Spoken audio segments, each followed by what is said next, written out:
Байцгаана уу. За өнөөдрийн ээлжид яриагаараа эмзүү ухааны доктор Сүрэн Мандахтайгаа ингээд ярилцах гад ирсэн байна. За өнөөдрийн миний урилгыг хүлээж авсан Сүрэн Мандахтай маш их баярлалаа. Маш их баярлалаа. Австрали улсаас ирээд 10 хонжийн. Тэгээд өнөөдөр урилга аваад ийм гоё подкастт орж байгаадаа баяртай байна. За баярлалаа. За хоёулаа ярианы сэдэв бол мэдээж эмзүүч мэрэгжлийг хэрэгсэн сонгосон бэ гэдгээс яриагаа эхлэхэн зүйтэй хаа тийм ээ. За ер нь яагаад эмзүүч мэрэгжлийг сонгоо гэд эндээс хоёул яриагаа эхлэе. Тийм тэгэхээр би бол яг ингээд оюутан байхаасаа хими хичээлээр бэлтгэгдсэн хөдөө өссөн хүүхэд байгаа. Тэгээд ингээд Улаанбаатар хотод ирээд химийн сонгонд ороод эмч болно гэж явж исэн. Тэгээд 9 хүүхэдтэй айлын 7 дахь хүүхэд болохоор аав маань яг үнэндээ эмч болгоно гэж явж байгаад би одоо конкурс өгөөд 3 чагсан. Тэгээд 3 чагсаад надаа эмчилгээний анги авах байсан үр хангаада. Гэвчиг аав маань яг ингээ хуваарь авах гэсэн чинь алга болцсон. Тэгээд одоо би ямар хуваарь авах уу гэж зогсож ил аав ингээ нөгөө судалгаа хийж явж байгаад маш олон хүнээс асуудлаа.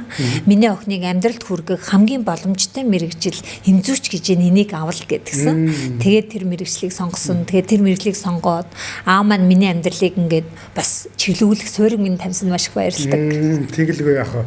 За тэгээ. За ингээд эмзүүч мэрэгжлийг сонгоод өнөөдөр манай Сүрэн Мандах маань Австралид яг мэрэгжлэрээ ингээд ажиллаж байгаа. Үнэхээр одоо би өөрөө эмзүүч хүн олон эмзүүчнэр бол үнэхээр энэ чи ингээд баярлаж багтаж ингэж явдгаа тийм ээ. Тэгээд энэ олон сайхан энэ Монголын эмзүүчнэрийн нэрийг ингээд олон улсад ингээд аваа явж байгаад бол нэгдүгээрт ингээд талархаж байгаа. Тэгээд одоо яаж одоо ингээд Австралид тэр өндөр хөгжилтэй оронд эмзүүч мэрэгжлэрээ ингэж ажиллаж эхэлвэ. Энэ туршлагаасаа бас ингээд ярий тийм ээ. Маш их баярлалаа. Би бол 2008 онд сургуулаа төгссөн. Тэгээд ер нь энийг бол би хүүхэд байхдаа дэлхийн улс оронд сураад дэлхийд эмзүүчээр ажиллах боломжтой гэж төсөөлж байгаагүй. Гэхдээ оюутан байхдаа хичээлдээ мэрэмтгий нийгмийн ажил тустай байсан маань тухайн сургуулийн захирал байсан Цэцэгмаа уршийн нүдэнд хүрсэн.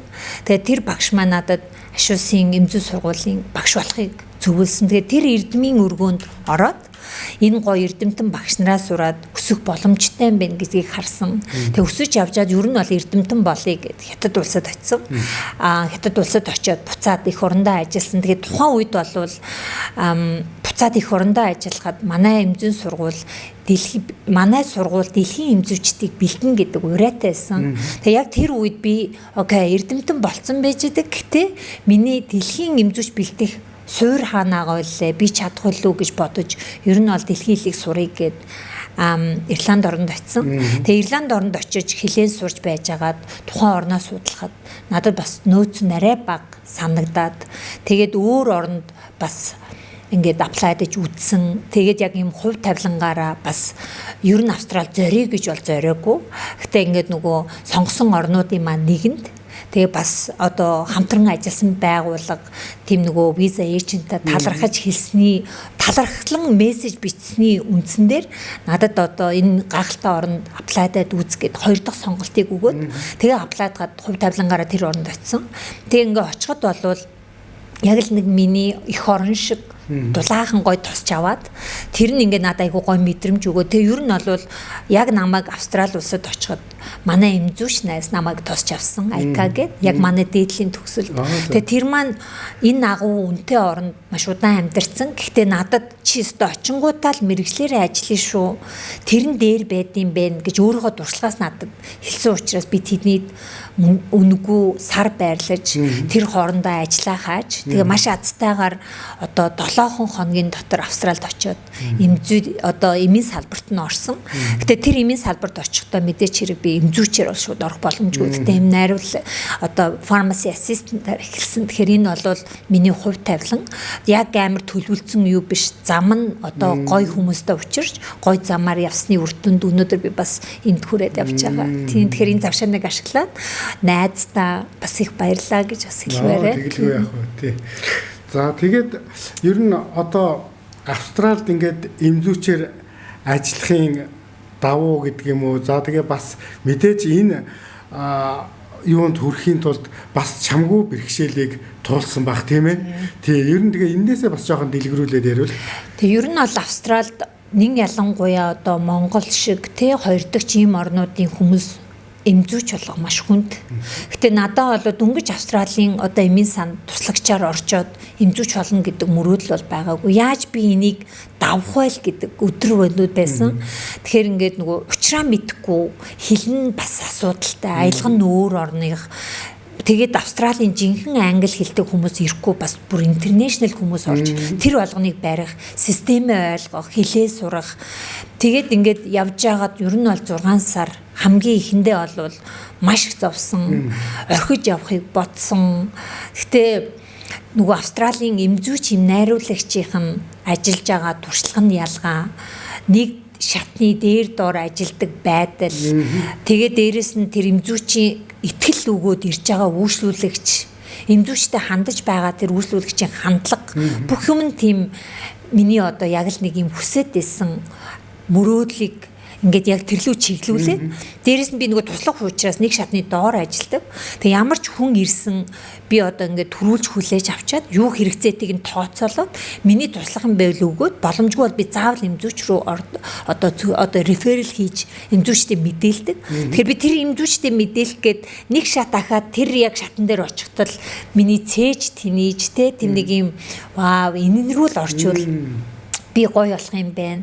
Миний яг энэ хүсэл байна гэдгийг ер нь олж харсан. Тэгээд тэрнээс хойш ер нь бол нэг окей би 1 жилдээ бол чадахгүй юм байна.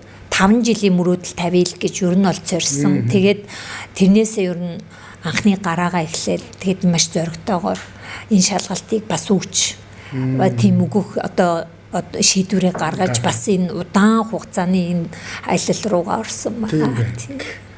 За одоо ингээд мэдээж шууд одоо ингээд Австралид очиод мэрэгчлэрээ ингээд ажиллаад эхлэегүй бах тийм ээ.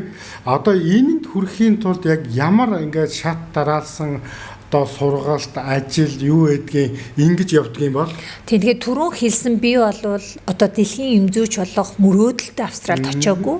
Ер нь бол дахиад өөр нэг орныг үзье. Ер нь тэгээд нөгөө очисон орондоо би одоо тэрэнд зогцох биш. Миний одоо амьдарч болох орон мөн үү гэдэг сонголтыг хийх нь их зөв юм байна гэж би бас харж байгаа. Өмнө нь бол окей гарцгал юм бол болох гээд байна гэдэг үсэн бол туршлагачаад окей амьдрахад таатай юм байна. Намайг энэ уур амьсгал нь гоё болгож юм ч юм уу тийм гоё амьдрах нөхцлүүдийн судалж бас харсан. Тэгэхээр Австрали бол амьдрахад их гоё таатай, уур амьсгалтай тийм орн. Тийм ч учраас би шууд бас ингээд түрүүн хэлсэн эмзүүч болох боломжгүй учраас би сургалтын визагаар гарсан. Тэгэхээр анхандаа бол одоо тэгээ би тэрийг 2 жил сураад дөнгөж саяхан Австралийн Western Sydney University-г Master in Teaching гэж заах арга зүгээр мастера хамгаалсан байгаа. Тэгээд яг ингээд явж байгаа хоорондоо 2 жилийн визатайсэн. Тэгэхээр би энэ 2 жилийн визанд тохируулаад эмзүүч болоход юу хийх ёстойгоо л гаргасан гэсэн үг. Тэгэхээр нэг ялангуяа тэр Австралид эмзүүч болоход бол аль орноос ирснээс их хамаарна. Тэгэхээр бидний одоо англиар ярьдаггүй орнуудын шаардлага бол 6-7 үйтэй. Гэтэл англи Ирланд гэдэг англиар ярьдаг орнуудын хол ерөөсөө 2 хүн ирэл тавьждаг. Тэгэхээр яах юм бэ? Миний хувьд бол би Монгол орноос гаралтай учраас эхний ээлжинд миний энэ одоо онлайн төвшөнд миний эзэмсэн эмзүүчийн диплом тохирж гин үгүй юу гэдгийг шалгадаг. Тэгэхээр Австралийн одоо энэ эмзүүчдийг бүртгэдэг байгууллага гэж байгаа. Тэгэхээр тэр байгууллага стандартаа хийж одоо тийм бичиг баримтын шалгалт хийн. Тэгэхээр би тэрийг хийхийн тулд маш олон өндөр төлбөртэй, дээрээс нь маш олон бүрдүүлэх материалтай өгөөд 3 сар хүлээгээд окей чиний диплом чинь зөвшөөрөгдөж байна. Тэгэхээр яах юм бэ? Тэгэхээр дипломоо зөвшөөрөгдөж өгөх юм бол би онлайн шалгалтанд орох хэрэг авч байгаа. Тэгэхээр Австрали улсын онлайн шалгалт нь яах юм гээд CAPS гээд 2 төрлийн шалгалтыг 5 цагт өгдөг байсан. Тэгэхээр би тэр шалгалтын хамгийн сүүлийнх нь өгөөд онлайн шалгалтаа 1 удаа өгөөд бол орсон. Тэгэхээр миний хувьд бол маш их амжилт гэж харж байгаа. Би бол тасралтгүй 6 сар бэлдсэн. Тэгээ миний нөхцөлд тэр бэлтгэн бас өөрөө яагаад ийм хугацаа авсан гэхээр миний суурь өөрөө клиник суурилсан суурь байгаагүй. Яг эмзүүгээр төгсгöd Тэгэхээр одоо харахад бол ирж байгаа шалгалтын бараг 70-80% нь клиник зориулсан. Тэгэхээр би тэрийг маш удаан бэлдээд тэгээд авсан. Тэгэхээр тэр одоо яг миний үед бол 100 гаруй олон орны эмзүүч үрж байхад 35% таа тэнцэжсэн. Тэгэхээр надад зөндөө олон хамтран ажиллаж исэн хүмүүсийн одоо орноос орсон эмзүүчдийн тэнцээгүй 2 дахь 3 дахь өгж байгаа тохиолдол бас байсан. Тэгэхээр би бол тэрийг маш их өөрийгөө одоо бас шаргуу хөдөлмөрийн үр дүн гэж харж байгаа. Тэгээд тэрийгээ давчаад онлайн шалгалтад авсан учраас одоо надаа юу хэрэгтэйсэн гэхээр англи хэлний IELTS гэдэг оноог заавал авна. Гэхдээ IELTS нь 7 оноо бүх each skill нь. Тэгэхээр бүх skill нь 7 авчаад тэгээд тэр 7-гоо аваад онлайн шалгалтад авчих юм бол би Австралийн одоо temporary resident одоо бүрдэгдсэн тим эмзүүч болж байгаа. Тэгэхээр Австралийн APRA буюу одоо бүх эрүүл мэндийн мэрэгжилтнийг бүрдгээд код өгдөг тийм байгууллагад би бүртгэлтэй эмзүүч болж туслаа одоо interim pharmacist болж байгаа байхгүй. Тэгэхээр яг одоо бол би тэрийгэ хийх гээд бэлэн болоод байж гин. Тэгээд тэрнээс өмнө бол эндээ хүрэх суурьудаа бэлдсэн. Тэгэхээр интернет 1 жил хийн. Гэтэ тэр interim pharmacist нь бол цалинтай. Тэгээ 1 жил хийчээд тэрний дараа аман шалгалт тэгээ дахиад гардан практик шалгалт. Тэгээ практик шалган гардан гэхээс улдаар ер нь жинхэнэ нөгөө бодит рол одоо нөгөө юу яадаг шүү дээ одоо ингээд бодит өвчтөн орж ирээд тэгвэл яах юм? Ийм кейсүүд орлоо тэгвэл та зөвлөх юм уу? Энэ нэм нийцчих юм уу? Ийм өвчтөе хүнд эмзүүчийн зөвлөгөө нь юу юм гэх мэтлэн ийм цагийн онлайн тест байдаг. Тэгэхээр энийгээ өгөөд тэгээд би бүрэн бүртгэлтэй Австралийн эмзүүч болно. Тэгэхээр түрүүн хэлсэн нөгөө ийм англиар ярьдаг орны давуу тал нь юу юм гэхээр би одоо 1 жилийн интерн фармацист хийж штэ тэгэх юм бол би 1287 цагийг хийн. Гэтэл англиар ярьдаг орнууд 147 цагийг хийгээд тэгэл шалгалтаа өгөө бүртгэдэг. Тэгэхээр тэр нь давуу тал. Гэхдээ би одоо энэ шалгалтаа өгөөд бүртгэлтэй эмзүүч болсон байхад бол Нью Зеландад бүрэн ажиллана. Бусад англи хэлтэй орны эмзүүч болоход надад бол одоо нөгөө англиар ярьдаг орн шиг 100 хэдхэн цагийн нөгөөд шууд лицензийн шалгалтын нөгөөд явчихж байгаа гэсэн үг. Тийм. Одоо тэгээд ингээд сурж байхад нөгөө сурж байгийнхаа хажуугаар л энэ шалгалтуудаа бэлдэж байгаа шүү дээ, тийм ээ. Тэгэхээр ингээд ямар их хүч хөдөлмөр бүр ингээд гаргасан нь бүр байна л да. Тэгээд жоохон бас энэ тухай яриул. Тийм. Тэгэхээр ер нь бол нэг ялангуяа би Хятадын засгийн газраар тэтгэлэг авч ирсэн болохоос биш Австралийн засгийн газраас бол авч чадаагүй нэгдүгээр. Хоёрдугаарт нь болохоор би өөрөө бас яг хүсээд байсан учраас би байдгаа чадхаараа би хичээж явъя сурын ийм гоё орны виза авсан юм чинь маш их хичээсэн. Маш их ядарсан. Гэтэ шаргуу хөдөлмөрийн үр дүн. Тэгэхээр би ажиллаа хийн хичээлээ хийн давхар энэ сургалтаа хийж энэ шалгалтанд орж байгаа байхгүй. Тэгэхээр тухайн сургууль сурчаа. Дээрээс нь энэ нөгөө ажиллаа хийхгүй бол миний өдөр тутмын одоо амьдрал. Дээрээс нь би хуваараа оцсон учраас одоо 2 жилийн төлбөр $64,000 төлж ээж би одоо мастер зэрэг авч байгаа байхгүй. Тэгэхээр ажиллаж ээж бас. Гэтэ ажиллах нь бас лимиттэй. Гэтэ түрүү хэлсэн нөгөө миний бас их сонирхолтой юм нь $64,000 бас маш хэцүү. Гэтэ би яг одоо энгийн нэгэн малчны хүүхэд учраас надад $64,000 өгөөч гэж ээжээсээ эргээд асуух тустай амьдралтай ахын дүүсээс авах тийм хүн бол байхгүй. Тэгэхээр байсан ч би одоо тэдрээс авахыг хүсэхгүй байгаа бас тусалж болно. Гэхдээ тэгж хүсэхгүй очоо би илүү энгийн хүн зүгээр сайхан хөдөлмөрж идэг бол одоо миний хувьд бол 3-4 дахин миний ч биш ер нь Австралид очиж байгаа Монгол хүмүүс Австралид очиж бусад орны хүмүүс тэгж л хөдөлмөрлөдөг. Тэгэхээр миний нөхцөлд бол маш их азтай гоё найзуудтай таарсан, туслах хүнтэй таарсан. Тэгээ би бас $64,000 төлөх гэж бас эмийн сан ганцхан ажиллаагүй. Хаяа төлбөрийн дарамтанд орж илүү цагийг өөр нөхцөлд ажиллах бас одоо шаардлага гарсан. Тэгээ хамгийн сонирхолтой нэг ажил нь бол би энэ ер нь бол эрүүл мэндийн хаач явсан би эрүүл мэндийн чиглэлээр барьдаг. Гэтэ ингээ барай авахаар заримдаа төлбөр нь хүрэхгүй тохиол гарсан учраас зүгээр ингээ хүмүүст бас тийм амар байдгүй шүү гэдгийг өөрийнхөө амьдралын туршлагаас ойлгуулахад анх удаа амьдралдаа цэвэрлэг шийдэж үзсэн. Тэгээд тэр цэвэрлэгчийг хийхдээ би маш их амбицлгаар хийсэн. Тэгээ яасан гэхээр түрүүн хэлсэн нөгөө эмзүүч найз маань маш том компаниудад бас их ажилдаг. Тэгээ найзтай туслах гэж маш их хичээдэг байсан. Тэгээд бид нэр найз маань нэг өдөр холбогдоод Австралийн одоо New South Wales гэдэг Австралийн одоо маш том мужийн Сидней хотын одоо засгийн газрын ордон англи хэлтэй тийм цэвэрлэгч хайжин тэгээд чи орооч чи одоо чиний төлбөрт нэмэртэй штэ гэдэг яг шинэ жилийн үеэр юм бүтэн цэвэрлэгээ хийдэг тэгээд тийм засгийн газрын ордонд англи хэлтэй бас байгаа учраас тэр боломж олгож засгийн газрын ордонд орсон. Гэтэ цэвэрлэгээ хийх нь өөрөө тийм амаргүй ч надад бол окей цэвэрлэгээ хийнгээ мөнгөө олонгоо энэ гой гайхалтай орны засгийн газрын ордонд ороод нэг үзье гэж бас ажилласан. Тэгэхээр тэр бол надад бас та хүний нутагт очиход дандаа мэрэгчлэрээ ажиллахгүй тохиолдол гарна. Гэтэ ингээд нөгөө ажиллах амбицтай боломжоо бүрдүүлсэн байвал бас энэ агуу гой газруудад энгийн нэг ийм ажлыг хүртэл хийгээд бас туршлага хөрөнгөлүүлж болно шүү л гэдгийг бас хэлгээд байгаа. Тийм зорилготойгоо уялдуулаа.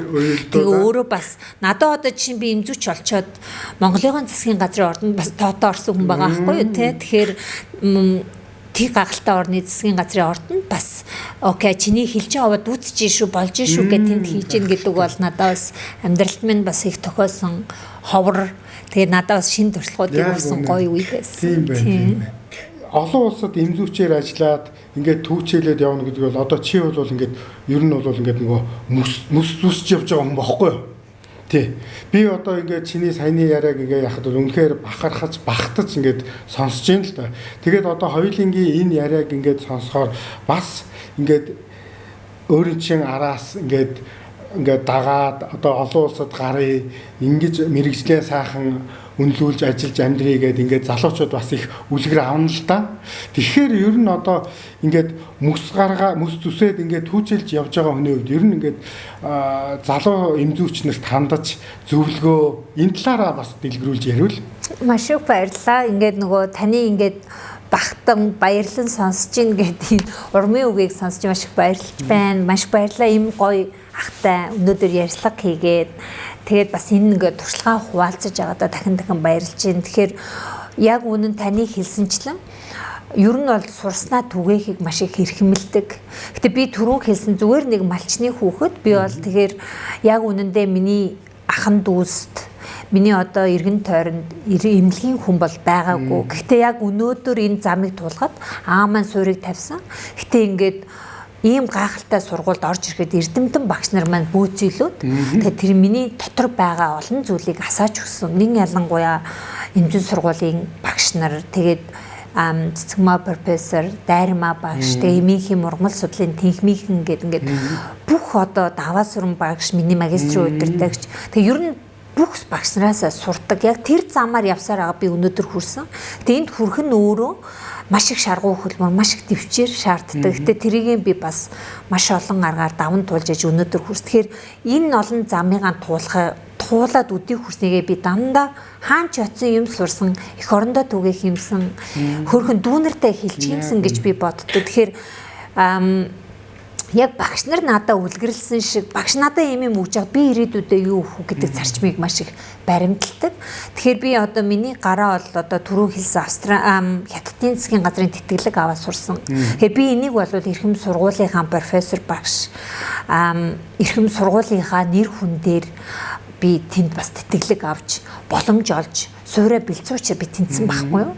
Тэгэхээр тэндээ би байж ахтаа начиг хөдөөний ийм хөөрхөн дүүнэртаа эмзүүч дүүнэртаа би туслыг гээд засгийн газрын тэтгэлэг авах замыг нь гаргаж материалын бүрдүүлэлт хийж тэд дүүнрийг чиглүүлж өгсөн одоо бакалаврт, мастерт, докторт сураад төгсөж байгаа маш олон 10 гаруй хүүхэд байна, дүүнэр байна. Тэгээ тэд нар маань буцаа Монголдо ирсэн эмийн агентлаг, эмийн үйлдвэр, зарим нь бүр өөр оронд очиод амьдарч байгаа. Тийм тохиолдолч байна. Тэгэхээр би яг багш нар шигээ бас үлгэрлэхийг хичээдэг. Тийм ч учраас ингэж явж байгаад Австралид ирчээд боломж байна гэдгийг харсан. Тэгээд би энэ боломжоо бас хүнд түгээхийг маш хичээдэг. Тэгээд саяны энэ 3 жилд бол би Австралид 3 жил болоод ирж байгаа байхгүй. Тэгэхээр энэ 3 жилдээ бол өөрийгөө олох гэж энэ олон оронд, энэ том оронд бусдаас ялгарч энэ рүү орох гэж маш их хичээсэн. Тэгээд ингээд нөгөө энийгээ хүрэх гээд хичээж яваад маш олон хүн холбогддог. Надаа бас цаг нь бага байдаг, өгөх гээд байдаг. Тэгэд өгөх гэхээр бас одоо өөр чиглэл нь хэрэг болоод байдаг. Тэгэхээр би дандаа хаагаад энэ хүмүүс яаж туслах вэ? Арай өөрөөр хардаж болох уу гэж хичээж явж агаад тэгэд нөгөө ийм багтаа болсон. Тэгэхээр бид нэр ямар багтаа болсон гэхээр ер нь бол манай энэ зүйн салбар хөгжөхөд одоо бид нэр залуучуудаараа нэгдэх ёстой юм байна. Тэгэд энэ залуучуудаа нэгдэхэд бидэрт бас өмнөх түүчээ хэрэгтэй юм байна, мотивашн хэрэгтэй юм байна гэд. Тэгээд дээрэс нь би дэлхийд гараад имзүүч болчих гэхээр яг үнэндээ асуух хүн байхгүй байгаа. Түрүүний таны хэлж байгаа шиг хүмүүс хаглаад явж байгаа гэд. Гэтэ тэр нь би өөрөө ингээд бас олон хүний дэмжлэгээр олоод авсан юм чинь би тэрийг наа чиг одоо 10 жил 5 жил зовхгүйгээр нэг жилийг ч болтгоо химнээсээ дүүнэртэй хэлий гэдэг зорилгыг тавьдаг. Тийм ч учраас би судлаач эмзүүч баг гээд багтаа болсон. Тэгээд өнөөдөр дөнгөж багийнхантайгаа уулзаад тэгээд энэ 3 жил хөдөлмөрлөөд 3 жилийн дараа яг өнөөдөр бас биеэрээ уулзаад маш гоё өдөр байсан. Тэгээд бас тантай уулзж байгаа. Тэгэхээр энэ багийг бид нэр юу болгочихсон гэхээр надаас нэг хүн асуугаад түгээх биш, олон хүн асуугаад байгаа бид нэр багаараа яаж туслах уу гэд энэ судлаач эмзүүчийг. Дээрэс нь нөгөө дэлхийд гарах гад байгаадаа чухал биш. Эмзүү салбар чинь Монголд ч бай, дэлхийд ч бай, аль алиар нь мэрэгжлийнхаа үн цэнийг ойлгочвол болоод байна гэдгийг бас хэлий. Хүн болгон дэлхийд гарч чадахгүй. Тэгэн болгон дэлхийд гараад байгаа Монголын маань хэн хөгжүүлэх үү гэдэг асуудал. Тэгэхээр Монголдоо ч гоё байд нөлөөлөе. Дэлхийд гарах боломжийг бас нээж өгье. Би ч Монголдоо бас байж байхдаа бас л ингийн явсаар агаал зүгээр энгийн малчиг хүүхэд ангаахыг сургуулийн багшуулаад хүнийг түгээж болж байна. Та бас тэгж болно шүү. Community байл бас ингэж болно шүү гэдэг юмыг нь хэлж өгье гэдэг үүднээс багаараа одоо баг бүрдүүлсэн. Тэгээ өнөөдөр Ашуусын эмзэн сургуулийн багш Намын Эрдэнэ, Дундгов аймгийн клиник эмзүүч Үүрийн Цолмон. Тэгээ бид нэр судлаач эмзүүч баг гэдэг өнөөдөр ажиллаж байна. Тэгээ энэ багийн маань зорилго болвол эмзэн салбарынхаа үн цэнийг өргөе. Эмзүүч салбарт одоо ийм гайхалтай шүү гэдгийг үлгэрлэн харуулъя. Тэгээ ийм гой боломжуудыг хайж байгаа ирээдүйн дүүнэртээ бас гой замыг нь дөд болгоё гэдэг зорилготой нээсэн. Тэгээ тийм ч учраас нэрэ өнгөрсөн жил бид нэр одоо би ингээ харахаараа дандаа миний сурсан эрдэм өнөөдрийн одоо бас дэлхийд ингээд үнэлэгдэх гээд бүртгэлтэй болох гээд явж байгаа юм болов би өөрийнхөө хүрээлт байгаа хажуудаа байгаа нандин тийм гайхалтай манлайлагч эмзүүчдээс сурсан байхгүй. Тэгэхээр тэр монголоор дүүрэн гадаадд сураа боловсроод эх орныхоо төлөө явж байгаа гол хүмүүсээ сураасаа гэдэг үднээс дэлхийн одоо Монголдо байгаа манлайлагч тийм 52 эмзүүчтэй ийм гоё номыг гаргасан. Тэгэхээр энэ номоор бол бид нэр юу хүргэж байгаа гэхээр хажуудаа байгаа ийм мундаг манлайлагч эрдэмтдээс манлайлагчаа сурыг. Тэгээ бие биенээсээ суралж хамтдаа хөгжиж энэ хүмүүсийн захааг нь та бүхэндээ хүргэж одоо замыг чинь одоо арай төхөм арай жоохон мотивашнгүй болоод ирэхэд энийг уншихад бод гэрэл гэгээ асж шүү салбар чинь мундаг шүү гэдгийг бас харуулъя гэд ингээд нэгдсэн бас явж байна тийм. За тийм. Тэгэхээр бид нар бол багаараа туслахад байсан. Энэ бол үнэхээр гоё ном болсон тийм ээ. Манай салбарынхны дандаа мундагчууд орсон ерөөсөө энэ бол гоё бүтээл болсон шүү бас тийм ээ. Тийм. Манда энэ танаа судлаач эмзүүч клубын бол одоо анхны бүтээл бол одоо энэ залуу эмзүүчтэй илгээх загтал гээд энэ сайхан бүтээл гарсан тийм ээ. Тэгээ ер нь одоо танаа судлаач эмзүүч клуб чи ер нь яг цаашдаа яг ямар ажлууд хийх гэж байна, юун дээр төвлөрч байна. Энийгээ бас жоохон дэлгэрүүлээд ярил. Тийм тэгэхээр би нөгөө түрүүн бас нөгөө нэмэт хэлийг бодохоор энэ нөгөө номын маань бас нэг зорилго бид нэр мэрэгжилтнүүдээ мотивацлахаас гадна ер нь энд байгаа ингээд 52 хүнийхээ ингээд намтар дээрээс нь нөгөө цагтл ингээд уншихаар эмзүүч мэрэгчлийг яг сонирхоод ороод ирсэн замнал нэг ховор байгаа байхгүй юу. Тэгэхээр би юу ч харж бид нар багаараа юу ч харж байгаа гэхээр энэ номыг мэрэгжлийнхаа тухай ийм сайхныг өгүүлээд өгөхөр ирээдүйн одоо эмзүүг сонгох байгаа 10 жилийн дүүнер минь бас вау гоё мэрэгжил юм бэ би сонгоё гэд ороод ирээсэ гэдэг үүднээс бас одоо тийм одоо ирээдүйн одоо юу гэдгийг сургамжийг мэдээллийг өгөхөр оруулсан. Тэгээ тийм ч учраас нэр өнөөдөр бид гурав номынхоо одоо дээжийг Монгол улсын үндэсний номын санд бас хандвалсан. Тийм аль биесээр хандвалаа. Тэгэхээр бид нар бол энийг ирээдүйн 10 жилийн дүүнер минь бас үзээд мэрэгжлийн гой сүв сонгоод ороод ирээсэ тэгвэл бүр илүү дурлсан сурах юм байна гэж харж байгаа. Тэгэхээр одоо түрүүний таны асууснаар би манай баг юу хийх гэж байгаа гэхээр нэгдүгээрт бол бидраас асууж байгаа холбогдож ирж байгаа энэ дүүнерт багаараа төрөл бүрээрээ туслахтаа дэлхийн эмзүүч болж байна. Монголдо салбар бүрлүү хөгжиж болж байна. Хөгжихдээ ийм замаар яваач гэдгийг туслая. Энэ дээр манай баг ганц биш. Өнөөдөр энэ Монголын одоо 52 шилдэг эмзүүч манай багтай нэгдэж, менторлож, чиглэгдэж бас ийм ажлууд эхэлж байгаа. Тэгэхээр манайх одоо судлаач эмзүүч гэдэг пэйжтэй. Тэр маань бол энэ номоо гаргаад бид нар маш гайхалтай фидбэкүүд аваад маш олон сургалтууд, маш олон менторийн ажлууд, маш олон мэдээллүүдийг асууж байгаа учраас бид нар бол судлаач эмзүүч академи гэдэг нэртэй болсон байгаа. Тэгэхээр одоо Facebook дээр судлаач эмзүүч академи гэж тавьвал одоо манай пэйж 4000 орчим хүнтэй болсон байна. Тэгэхээр эндээ бид нар зөвхөн эмзүүчэд биш, эмзүүч гэдэг нөгөө Австралид эмзүүч бүр одоо хамгийн аз жаргалтай хүний амьдралыг аз жаргалтай болгодог 3 хамгийн шилдэг 3 мэрэгжил одоо 10 мэрэгжлийн 3-т нь жагсдаг. Тэр яг энэ шиг манай эмзүүн салбар тийм болоосоо гэдэг үднээс иргэддээ бид нэр бас мэдээллийг өгч түгээ гэж бас хандаж байгаа. Тэгэхээр манай нэг ажил бол залуучуудаа менторлж чиглүүлээ. Энэ салбараараа гоё. Дээрээс нь одоо энэ ард иргэдийг айгүй гоё мэдлэгтэй эмзүүн салбарыг одоо ойлгодог, эмзүүчтэй итгэдэг энд нь бас нэмэр болъё. Дээрээс нь одоо нөгөө энэ гой гайхалтай хүмүүсүүдийг байгаа эрдмийг энэ салбар бүрийн эмийн сан эми үйлдвэр хаан тийм ментор хэрэг байна. Тэнд нь бас сургалт мэдээллийг өгдөг болъё гэд ийм актем болсон. Дээрээс нь дүнгийн сая бас бид нар нэмээд бусдаас түрүү нөгөө бид нар хэлсэн бидний ураа болвол ер нь хажуудаа байгаа эрднээсээ сурыг. Бусдаасаа суралцаж байж бид нар хамтдаа хөгжих юм бэ. Тэгэхээр бид нар бусдаасаа суралцаж хамтдаа хөгжих гэдэг айгуу гоё. Групптэй болсон. Тэгэхээр тэр групптэй яаж аа гэхээр одоо бид нар 52 эмзүүчдээс урьж эхэлж байгаа. Тэгэхээр энэ гоё эмзүүч нар маань гой булантай болгож тухайлбал сэтгэл зүйч эмзүүч хулан эгч маань сэтгэл зүйч эмзүүчийн зөвлөгөөг өгөөд тэгэхээр нөгөө надтай түрүүн маш олон залуучууд холбогдож зөвлөгөө авдаг. Гэтэл одоо энэ ажлын стресс, ажлынхаа burnout болоод сэтгэл зүйн гутралд орсон хүн надад холбогдоод тэгэхээр би тэр хүнд карьерийн зөвлөгөө өгч чадж байгаа бүртлөө сэтгэл зүйг нь хянах боломж олдохгүй байгаа учраас би энэ рүү чиглүүлж өгье гэж хулын ихчтэй хамтраад өнөөдөр би одоо ахаад манай багийнхан эрдэнэсэн хамгааллын ихчтэй уулзсан. Тэгээ эрдэнэсэн хамгааллын ихч бол түүхийг эмзүүн салбарын 100 жилийн түүхийг зориулсан гайхалтай номыг гаргацсан. Тэгэхээр өнөөдрөөс бид нартэй бас хамтраад түүхээ мэддэг эмзүүч бай гэдэг ийм гой булантай. Дээрээс нь одоо манай багийн нэг гишүүн маань үүрийн цолмон маань ном уншдаг. Маш сонирхолтой. Энэ ном уншдаг хоббигоор амьдралдаа аз жаргалыг нэмээд дээрэс нь мэрэгжлийнхаа үнд цэнийг бий болгож бид нартэй бас нэгдсэн их чухалхан байгаа байхгүй. Тэгэхээр ном уншдаг эмзүүч болъё гэдэг булантай. Тэгэхээр энэ мэдчлэн маш олон чиглэлээр гоё эмзүүчтэй мэдээллийг өгч хамтран ажиллаж ийм гоё үйл ажиллагаанууд хийж байгаа. Тэгэхээр өнөөдөр бид хоёрыг үзэж байгаа гоё эмзүүчд зөндөө мундаг хүмүүс байгаа бид нар оруулж амжаагүй хүн болгоныг.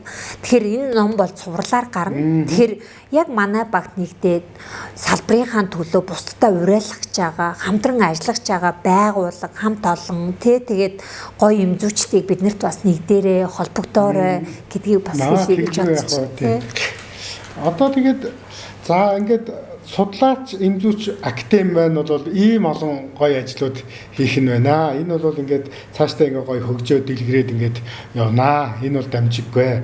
За хоёлаа одоо эргээд нөгөө би нөгөө нэг Австрал руу эргэж орох гэдэг юм л та. Тийм ээ. Ер нь одоо энэ Австралийн эмзүүн салбар одоо ямар хуу байдгийг гээд манай Монголын эмзүүн салбар ямар хуу байдгийг гээд ингээд одоо бас их яг өөрт чинь бол их яг ажиглагдчих харж байгаа шүү дээ тийм ээ. Энэ талаараа бас жоохон дэлгэрүүлээд хоёлаа яриул. Тийм тэгэхээр энэ бас ярихад маш их цаг орно. Гэхдээ би ингээд маш довчхон техникийн ээлжинд нэгдүгээрт бол би яг одоо ажиллаж байгаа туршлага дээр үндэслэж ярих гэж бодож байна. Яг одоо бүртгэлтэй эмзүүч болоогүй учраас би яг эмзүүчийн төвшөнд access хийгээд нэвтэрдэг систем нь би тэрэнд нь ороогүй байгаа. Тэр хаалттай систем байгаа байхгүй. Тэгэхээр яг одоо 3 жил эмийн салбарт нь ажилласан тэр туршлагаасаа бас жоохон мэдээлэл өгье гэх. Тэгэхээр миний хувьд бол түрүү хэлсэн Австралид очиод 7 хоногийн дотор анхны community эмийн санд ажилласан. Тэр бол надаа маш хэцүү байсан. Гэтэ тэрийг туулсны үндсэн дээр би Австралид хамгийн алдартай community pharmacy-гийн одоо pharmacy technician болж хувирсан. Тэгээд тэгж явж агаад дараачаар нь Сидней хотоос жоохон нүүгээд одоо жоохон тосгонд байгаа тийм эмийн сангийн компаундинг хийдэг. Webster packing эмээ паклдаг. Тийм ингээд одоо нийтийн үйлчилгээтэй эмийн сангийн явуул болох хамгийн том тийм салбарт ажилласан. Тэгэхээр ер нь бол би энэ ажиллаж явах хугацаанд интерн болохоос өмнөх бүх шатыг 3 гоё эмийн сангаар дамжаад олцсон гэж бас хэлж болж байгаа байхгүй. Тэгэхээр эндээс би юу харсан гэхээр оюутан байхдаа би витамин шоп Монголд байж байхдаа оюутан байхдаа витамин шопоос ахуулаад нийт үйлчлэгээтэй эмийн сан эм хангах тэгээд лаборатори тэгээд сургууль руу орсон байхгүй юу. Тэгээ явж байхдаа би нийтийн үйлчлэгээтэй эмийн сан бол миний ажиллах салбар биш юм байна гэж орхицсон. Гэтэ Австралид очиод ингээ ажиллахад окей эн чинь орвонгоор өөр юм бэ. Энэ би бас орж болж гин гэдэг шийдвэрийг гаргаа өнөөдөр явж байгаа гэсэн үг байхгүй. Тэгэхээр нэгдүгээрт бол түрүүн хэлсэнчлэн ямар ч юм тохиолдсон эмзүүчэд итгэлийг өгдөг. Тим гахалтай ард түмэн тэрийг ингээд эрүүл мэндийн салбар нь өөрөө олгоцсон. Тэгээ тэрэнд нь олгоцсон итгэлийг эмзүүч болвол жинхэнэ дүрмээрээ жинхэнэ мэдлэгээрээ хүндээ эмзүүн тусламж үйлчилгээг үзүүлж байгаа. Тэр нь намайг маш их татсан. Хоёрдугаарх нь болохоор тэр хууль дүрмэн дагаж байгаа. Эмзүүч эм найруулагчийн ялгаатай байдлууд. Тэгэхээр би бол pharmacy assistant-аар ажиллаа гэсэн шүү дээ. Тэгэхээр тэр дотор Австралид 3 янзын юм байж байгаа байхгүй юу? Одоо жишээ нь pharmacy medication гэхээр зөвхөн эмийн сандаа нэмэлт хичээлүүд эмийн сандаа борлуулж болдог цөөн тоотой панадол, ibuprofen гэдэг нэг жижиг сажиг юмнууд тэрийг бол би өгж болж байгаа. Гэтэл тэр дотор дахиад pharmacist only medication буюу одоо эмзүүчэд олгодог. Тэр эмзүүч олгодог эмийг би өөрөө эмийн одоо эм найруулагч байж өгөх ямар ч боломжгүй. Гэхдээ би өгөхдөө яаж өгж болох юм гэхээр хүн анх эрэхтэй шууд орж ирээд эмзүүч рүү ордог тийм тохиолдол байхгүй. Тэгэхээр анхны хүн ирэхэд pharmacy assistant-тай уулзна. Тэгээд тэр хүн анхны юмнуудыг би тусалж чадхаар бол туслана. Туслах боломжгүй болвол эмзүүчтэй хандаж одоо мэдээлэл өгөхийн тулд би эмзүүчэд тусалсан бүх асуултуудыг асуудаг. Өмнөх одоо окей та pharmacist only medication авах гэж байгаа юм биш үү? Та тэгвэл энийг хэрэгэлсэн үү? Ямар зовир байгаа? Ямар эмийг уусан pharmacy medication-ээсээ тийм асуултуудыг асууж ич тэрийгээ би буцаагаад эмзүүчтэй тайлбарлаад тэгээ эмзүүч нь миний хэлсэн дээр анализ хийгээд окей болж байна гэвэл өгнө. Наад хүний чинь суур өвчин болохгүй байна. Наа эм чинь наа эм чинь болохгүй штэ. Ууж байгаа эмтэнд хашилтай байж штэ гэвэл окей 5-10 минутын дараа эмзүүч уулзна гэд наа хүнтэй мэдээлээд одоо ийм одоо очерт оруулаад тавьж байгаа гэдэг. Тэгэхээр одоо эмзүүч бол тийм хэрэгтэй гэтэл prescription only medication гэдэг бол эмзүүч хязгаарч зөвлөхгүй. Эмчийн зөвлөгөөгөр өгдөг. Гэхдээ эмч зөвлөөд ороод ирэхэд эмзүүч хүн эмч бичсэн чинь 100% зөв гэж ерөөсөө орхидоггүй. Тэгэхээр жор ороод ирэхээр эмзүүч анализ хийдэг. Тэгэхээр анализ хийгээд жороо компьютер руу ороод ирэхээр тэр хүний одоо манайд үйлчлүүлжсэн хэдэн жилийн түүхэн байж байгаа. Ганцхан манайд ч биш. Бид нэр одоо тэр хүний системээр ороход өөр хоттой байсан ч бид нэр харж болж байгаа. Өөр эмийн сангаас авсан ч болж байгаа байхгүй. Тэгэхээр бид нар бол хөөе энэ эмийн сан энэ хүн чинь өчигдөр ийм эмийн сангаас та авсан биш өнөөдөр бид нэр олгохгүй ингээ буцаагаа явдаг. Эсвэл эм чинь 4-5 эмийг нийлүүлж биччихээд хоорондоо үл нийцэлгүй байх юм бол одоо ингээ бид нэр dispense хийгээд компьютер руу оруулахаар шууд систем нь улаанаар гарч ирнэ. Эсвэл шараар гарч наа системийн чинь одоо юу үл нийслэн болохгүй шүү дээ. Тэгвэл бид нэр утастаад энэ нь ингээ болохгүй нь буруу юмыг битсэн байна. Гэтэ тэр систем битгээд бид нэр шууд утастна гэж аахгүй эмзүүч хүмүүс ингээд нөгөө лавлгаа харна, мэдээллүүдээ уншина. Окей, энэ онлын үндэстэй тохирж байна. Тэгэхээр эмзүүч эмчтэйгээ ярьж холбочиж зарим юмыг хасуулах, зарим юмыг болиулах, зарим юмыг тунгийн буруулалтын тохиолдол байсан. Тэгэхээр энэ систем өөрөө маш гоё яваад байгаа болохоор надад бол тийм таалагдж байгаа. Дээрээс нь нэмээд миний бас бодож байгаа юм хамгийн чухал юм манай Монгол салбар бас алга болох чичээ гэж харж байгаа байхгүй. Яагтгүй л би өөрөө Австрали улсад ингээ 3 дахь ном эмийн сандаа ажиллахдаа би компаундинг хийсэн. Дээрээс нь Webster Pack-ын буюу одоо 70-аас дээш 80-аас дээш эсвэл одоо эргэтэн одоо нөгөө нэг юм тахир дутуу тий эсвэл одоо чухал тусгай кэр хэрэгтэй хүмүүстэй зориулсан юм Webster Pack гэж байдаг байхгүй. Тэгэхээр тийм газар ажилласан. Тэгэхээр компаундинг бол үнэхээр эмийн сан болгондоо байж ах хэвээр салбар. Тэгэхээр тухайн одоо хүн тохирсон тунгаар тохирсон хэмжээгээр нь эмч эмзүүч ярьж байгаад компаундинг хийдэг. Тэгэхээр миний хувьд бол энэ жил би жоохон хэдийгээр хоол нүгээд визаны асуудалтай байсан ч гэсэндээ тэр шууд интерны эхэлж чадаагүй ч гэсэндээ үнэхээр интерны эхлэхэд дутуу байсан юм гүйцээсэн маш их амжилттай жил байсан гэж би харж байгаа. Тэгэхээр би бол маш гоё компаниудыг яг тохирсон. Webster Pack нь бол одоо настай хүмүүс эмийн холиод удаг. Одоо чинь би ингээ 30 эмийг одоо жорын биччихэд мэ гэд ингээ хөндөө хүн бол настай 80-аас дээш 90 настай хүн хангалаад дотор нь нээгээд ууж чадахгүй учраас бид нэр 7 хоногийн өглөө өдөр орой унтах бүх юмд нь тохирсон юмэр пакэлж өгдөг. Тэгэхээр тэрэнд нь бас тэгээ пакэлсныхын дараа эмзүүч бас шалгаж байжээч 2-3 давхар гарын үсэг зурчиж өгдөг. Тэгэхээр эмийн сангийн үйлчилгээ өөрөө ганцхан эм олгохдоо биш яаж хүмүүсийн хэрэгцээнд нь тохирж кэрлэхийн гэдэг нь өөр. Дээрээс нь яаж эмзүүч эмийн мэрэгжилтэнгүүд хоорондоо харьцахын, дээрээс нь яаж эмзчтэйгээ сувилагчтайгаа харьцахын гэдэг нь маш гоё байдаг. Тийм тэр нь маш их таалагддаг. Гайхалтай. За одоо хоёлаа нэг зүйлийг бас тодруулж ярина. Энэ бол визний асуудал. Ер нь одоо мандаа анх ямар визээр очоод тэгээд одоо ямар визээр байгаад тэгээ одоо цаашдаа ингээд эмзүүчээрээ ажиллаад ингээд хөдөлмөрлөөд ирэхээр ямар визээр одоо ингээд байх юм. Энэ визний талаар жоохон дэлгэрүүлээд ярил. Тэгэхээр ер нь бол энэ нөгөө гадаадад ажиллаж сурч амьдрах чаа хүмүүсийн маш чухал асуудал. Тэр ер нь гарах гэж байгаа бол та тухайн орондоо хэр удах юм, ямар виза авах юм, ямар нөхцөлтэй гэдгийг гаргалгаа хийж ээж гарах нь хэцүү байгаа байхгүй. Тэгэхээр миний хувьд бол түрүүн окей энэ өстой миний явах орон байна гэж сургалтын визагаар ирээдсэн. Гэтэл миний үед сургалтын визагаар орж байхад бол ямар ч хүн насны хязгааргүйгээр сургалтын виза авсан бол 2 жил сурчаа та 2 жил ажиллах эрхийн виза авдаг байсан. Тэгээ коронавигоос болоод коронавигийн дараах хямралаас болоод ер нь дэлхийн орнууд маш их өөрчлөгдөж байгаа. Тэгээ эднийх ингээд нөгөө сая юу тавьсан, хориг тавиад насны хязгаар тавьсан. Тэгэхээр миний анх төлөвлөжсэн төлөвлөгөө нураад би өөр визээр очих болж байгаа. Тэгэхээр хамгийн бас нэг давуу тал нь юу гэхээр та оюутнаар гарч болно. Эсвэл бүр нөгөө түрүүний хэлсэн миний өгсөн шалгалтуудыг эх орондоо байж байхдаа шалгалтаа өгчөөд боломжтой компани болоод бас гарч болчихоо. Тэгэхээр тэр бол таны сургалтын төлбөрт санаа зовхгүй өөрийн мэргэжлээ үнэлүүлээд гарч байгаа нэг хэлбэр. Тийм байна.